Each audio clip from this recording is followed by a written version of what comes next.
Hi, this is Alex from phpacademy.org, and this is a PHP video tutorial for the new Boston.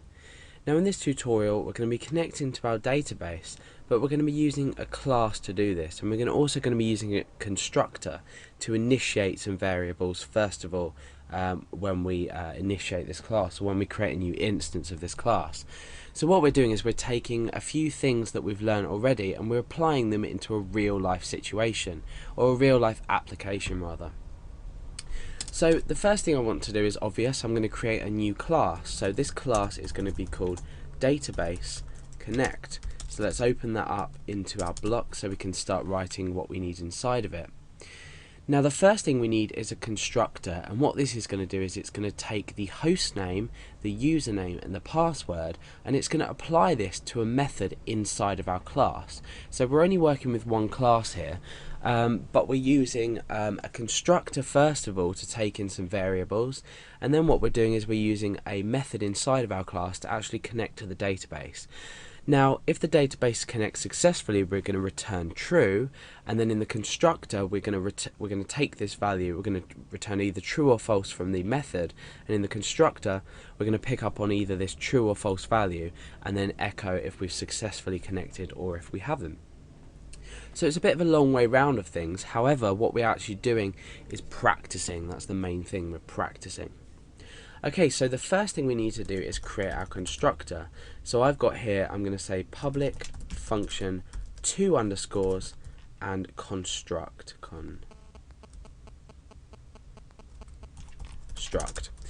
Okay, so remember the parenthesis at the end. We're going to put our arguments in there in a moment, and then our block here, remember that as well.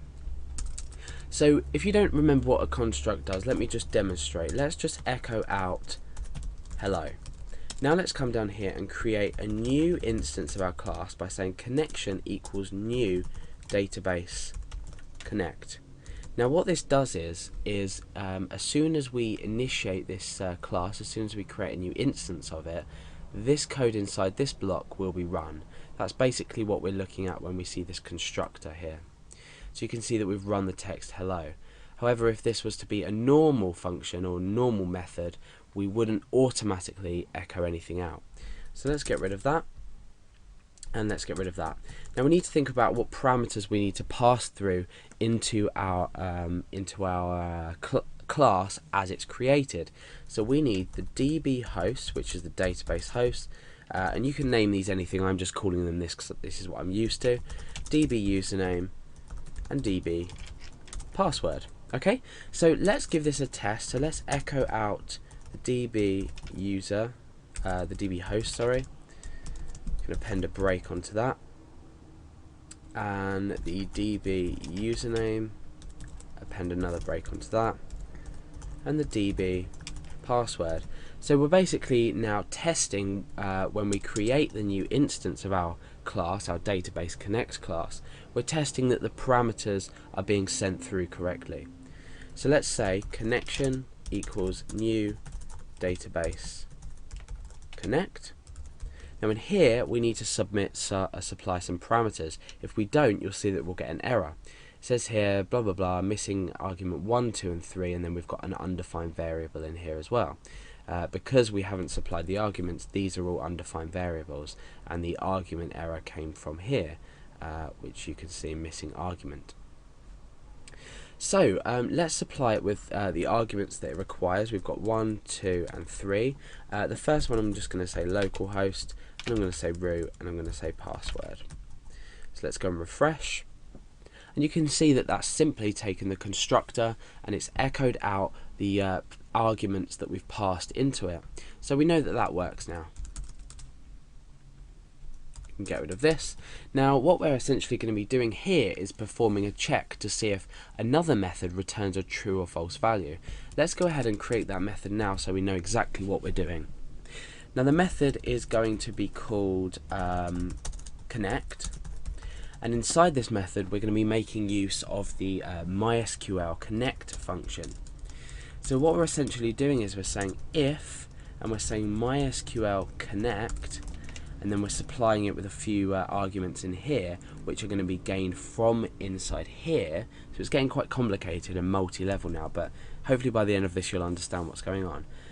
If this MySQL connect is true, then we're going to return a true value, which is going to be picked up by our constructor.